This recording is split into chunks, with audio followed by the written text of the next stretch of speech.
Story pride goeth before a fall. In a certain village there lived 10 cloth merchants, who always went about together. Once upon a time they had travelled far afield, and were returning home with a great deal of money which they had obtained by selling their wares. Now there happened to be a dense forest near their village, and this they reached early one morning. In it there lived 3 notorious robbers, of whose existence the traders had never heard, and while they were still in the middle of it the robbers stood before them, with swords and cudgels in their hands, and ordered them to lay down all they had. The traders had no weapons with them, and so, though they were many more in number, they had to submit themselves to the robbers, who took away everything from them, even the very clothes they wore, and gave to each only a small loincloth a span in breadth and a cubit in length. The idea that they had conquered 10 men and plundered all their property now took possession of the robbers' minds. They seated themselves like 3 monarchs before the men they had plundered, and ordered them to dance to them before returning home. The merchants now mourned their fate. They had lost all they had, except their loincloth, and still the robbers were not satisfied, but ordered them to dance.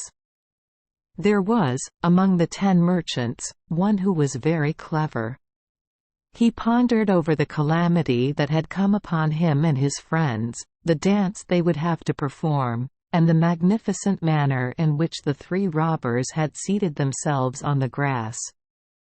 At the same time he observed that these last had placed their weapons on the ground, in the assurance of having thoroughly cowed the traders, who were now commencing to dance. So he took the lead in the dance, and, as a song is always sung by the leader on such occasions, to which the rest keep time with hands and feet, he thus began to sing, "We are men, they are men. If each man, surround man remains. Ta, tai, tom, Tadingana." The robbers were all uneducated, and thought that the leader was merely singing a song as usual. So it was in one sense, for the leader commenced from a distance, and had sung the song over twice before he and his companions commenced to approach the robbers. They had understood his meaning, because they had been trained in trade. When 2 traders discuss the price of an article in the presence of a purchaser, they use a riddling sort of language. "What is the price of this cloth?"